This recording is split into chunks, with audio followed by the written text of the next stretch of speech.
Now, from the Signature Bank Studios. This is Chicago's Morning Answer with Dan Proft on AM 560. The Answer.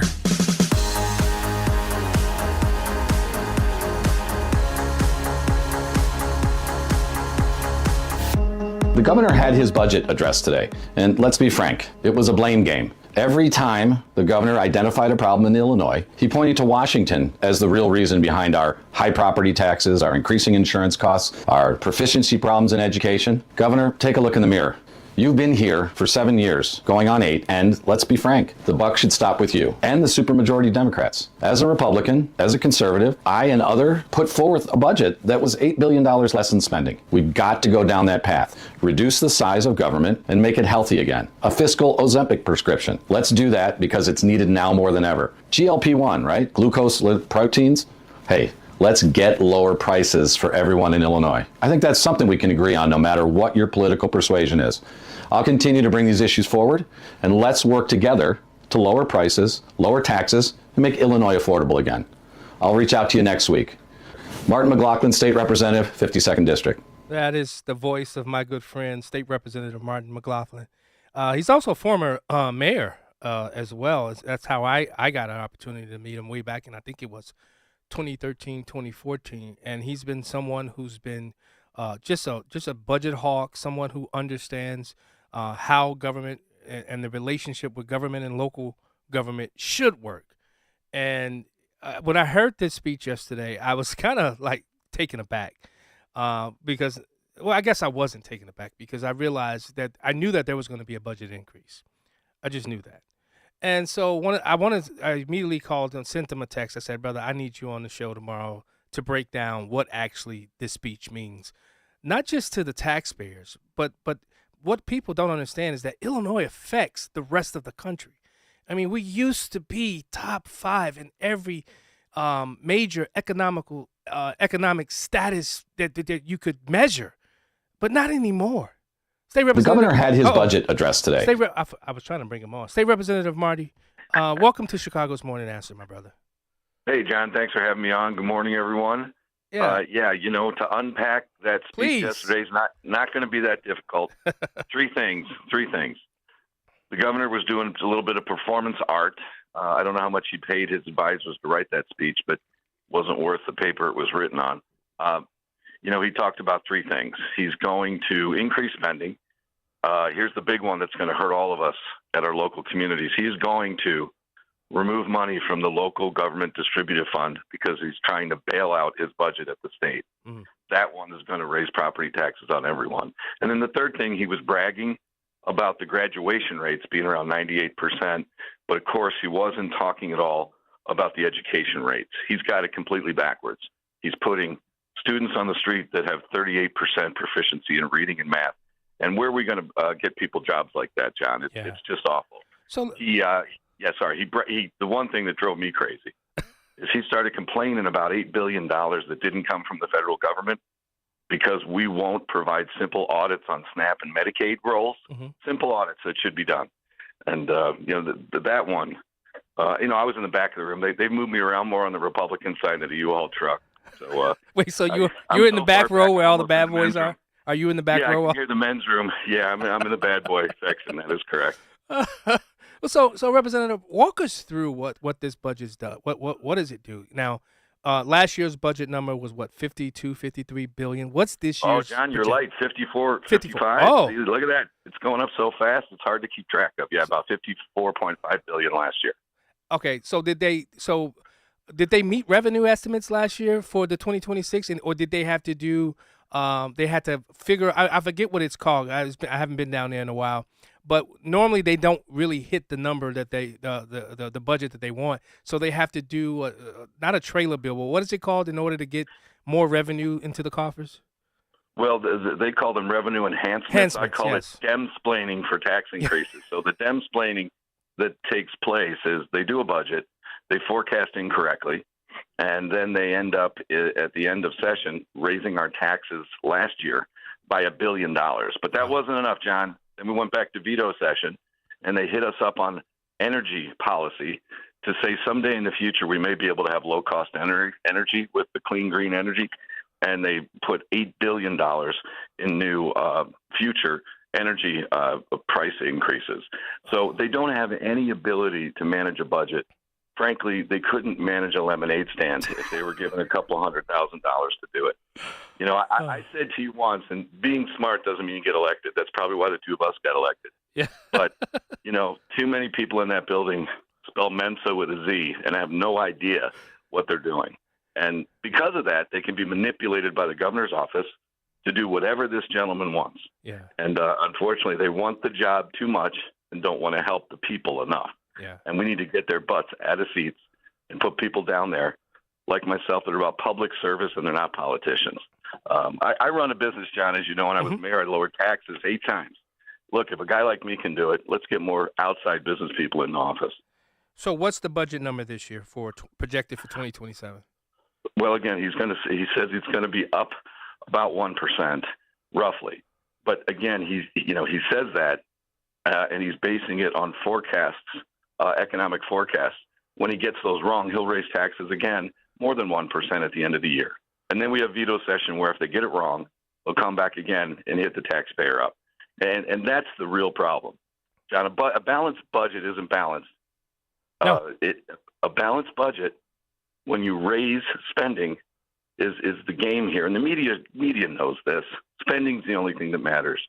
Milton Friedman said it best, right? What causes inflation and high prices? Increased government spending. Last year, we did a Republican budget, first time in 20 years. Media didn't even mention it. The legacy media didn't even say it. We had an $8 billion in line item spending cuts. And the media didn't even, blink at it. So it's there's no appetite for it, John. Everyone's brother-in-law is making money at some P.O. box through an NGO. Yeah. And it's hard to stop down here. So my question is, how has the, when during the Biden administration, billions were pumped into states like Illinois, how's not being able to receive that money, especially a lot of that COVID money, how did that go into measuring or figuring out the budget for 2027? Well, what happened was it was a bit like a person with an addiction. They received so much money during COVID, and we warned them and said, look, you can't take this one-time payment and create permanent repeating spending draws. And they did. They spent it, and they've created permanent programs that are continuing to ask for that draw. So, that was the problem. And complaining about $8 billion, when I've been here for 3 years, I sat behind the governor in Congress when he was sweating profusely and couldn't answer what he was spending on illegal migrants. I mean, that number was $3.2 billion 2 years ago, had another $3 billion this year. Yeah. And he is complaining about $8 billion that we aren't going to receive from the federal government. It's really mind-blowing. And it's sad. It's sad. We need a change. And I'm not just saying throw the bums out. I'm saying throw out anybody that doesn't understand. We've got to stop and decrease spending to make us competitive in the region. Yeah, I saw one of the talking points because everybody was saying it from Chapin, Senator Rose, and a few others, Senator Kern, Minority Leader Kern, that there was a 40%. Pritzker has basically raised the budget 40%, or since he's been governor. I mean, how does that happen? What was the number when he first came in, and what does it say about the need for an audit of the finances of the state of Illinois? Yeah, it was about $34 billion, I believe, when the governor came in. It was like 38, 39 when I came in 5 years ago, and it's 55 now. It'll go up to 56, 57. Yeah, we need an audit terribly. Frank Martino, who is the Auditor General, he's retiring, and I just was speaking to him last night. And, Frank was I believe was a representative and then the Auditor General. Frank did an okay job. But again, it's awful hard to find stuff when you got everybody in the building down here working against you. I think in the federal administration, when you're seeing DOJ and the ability to try to find stuff, you really have to get people in the back office as a bureaucracy willing to assist because, there's $120 billion that go through this building down here. Half of it's state and the other half is federal. Mm-hmm. That's an awful lot of money, and there's a lot of people that have hands in pockets that don't want to change things at all, John, as you know. And guys like me cause trouble because really I'm down here to point out the spending inefficiency, and I'm not well liked by either side of the Oh, aisle. I know. Just happy, my friend. So was property taxes or the relief of property taxes even mentioned in this budget? No, what was amazing to hear the governor talk about high prices, though. He did say, we've got high prices. And as I was saying, but the high prices are caused by spending policies. Everybody wonders why housing costs are up so much. I love the affordability crisis. Yeah. The affordability crisis was caused by inflation. You could build a house for 120 a square foot. Now it's $350 a square foot. Who can afford that? Nobody can. It's because of policies caused inflation. Money was created in government spending. Hey, listen, if a dollar's not created by labor and work, it's worthless. And that's why everything went up 5-6 years ago, 25%. And now we've got the people that created those policies complaining that's the reason nothing's affordable. It's unbelievable to me. Thomas Sowell, it's Black History Month, right? Yeah. Thomas Sowell, one of the great economists, great philosophers. Yes, he every time is. kids come down, I play a Thomas Sowell quote or Milton Friedman, and this month I'm a soul man. You know what I'm saying, John? If you don't play any Thomas Sowell quotes today, next time I see you, I'm going to shake you. It's, one of the great philosophers, economists, breaks it down in 3 sentences, and you listen to him, you'll figure things out pretty quickly. Representative, I always say on my Facebook page, there's a lot of people who don't even understand the greatness of Thomas Sowell and have never even tried to figure out who he was. I mean, that guy, The Applied Economics, Basic Economics, were 2 of the greatest books that I could have ever read when I was younger. It helped me truly understand economics. And speaking of economics, is this the first time that they've combined both the State of the State and the budget address together? I don't remember. I thought they used to be separate.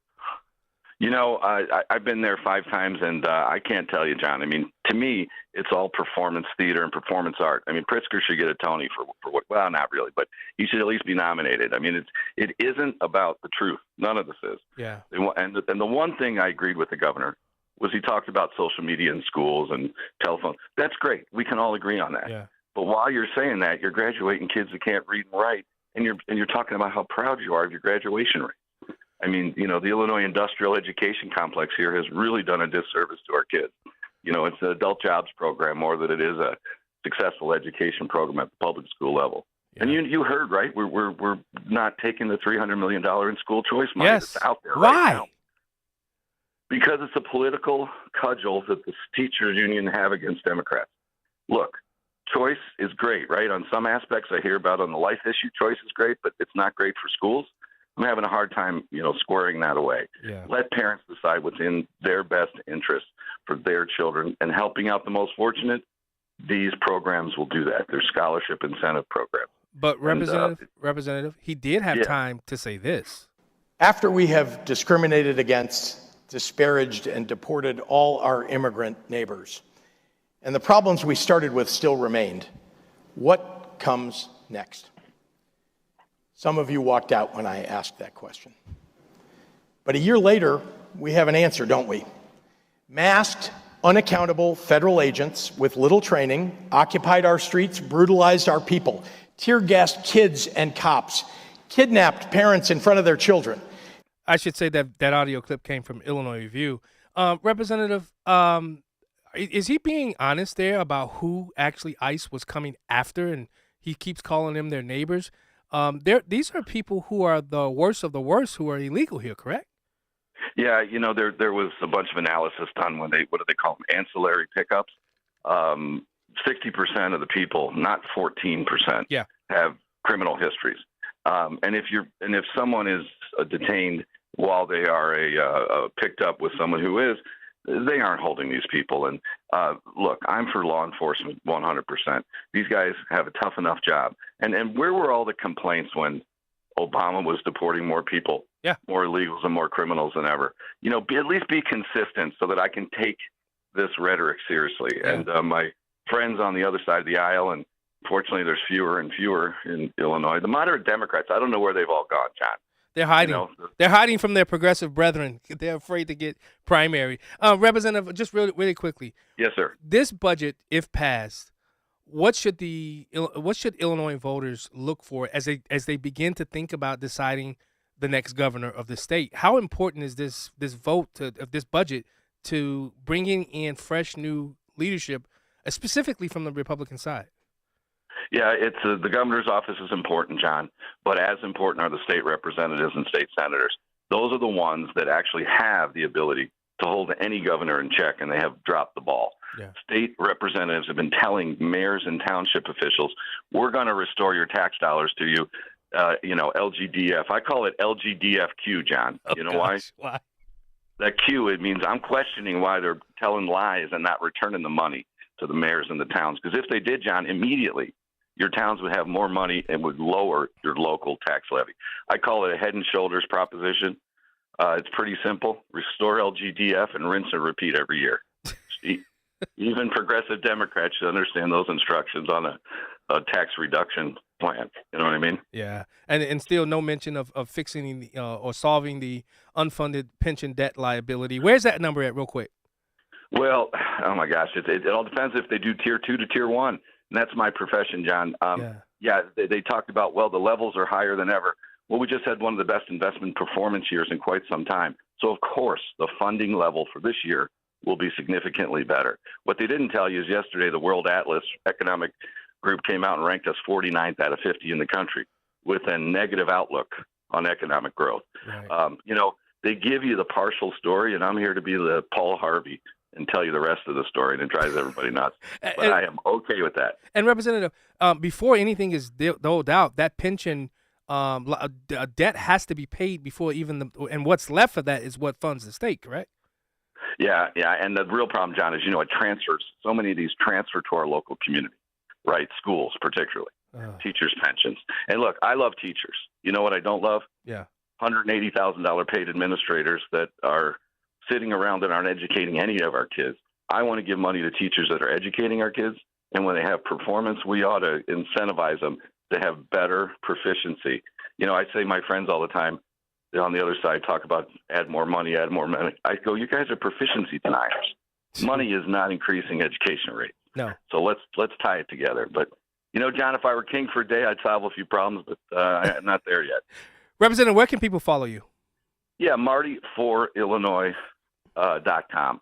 And I'm running again, and I think they threw over $3.5 million against me last time, John. I spent $162,000 and don't owe anybody anything, and I enjoyed my work down here every day. You're going to make a play for leader? Well, yeah, I'm calling you out. Listen, I'll tell you what I'll make a play for. When you keep doing things in a way that's not successful, you got to try a different method. So I'm about reform, John, and at all levels. And the Republicans have to get it together, change the way they're doing things, become more successful. Because when they do, they don't just help Republicans, they help independents, and they help moderate Democrats. Progressives, I'm not sure about. I'm not sure what to do with those people. But the moderate Democrats, independents, who are reasonable policies and solutions, those are the people I'm working hard for. All right. He's State Representative Marty McLaughlin, representing the 52nd District. Thanks so much for joining us on Chicago's Morning Answer, sir. John, anytime. Call me. I'm always here for you, my friend. We'll be right back. Before you see it on TV, share it on Facebook, or read about it in the paper, hear it here first. This is Chicago's Morning Answer on AM 560. The Answer. You need a construction company, but who? Call Croscom. A construction company you can trust that shares your Christian and conservative values. For decades, Croscom has been doing work in Chicagoland, Northwest Indiana, and Wisconsin. Roofs, siding, windows, doors, gutters, basic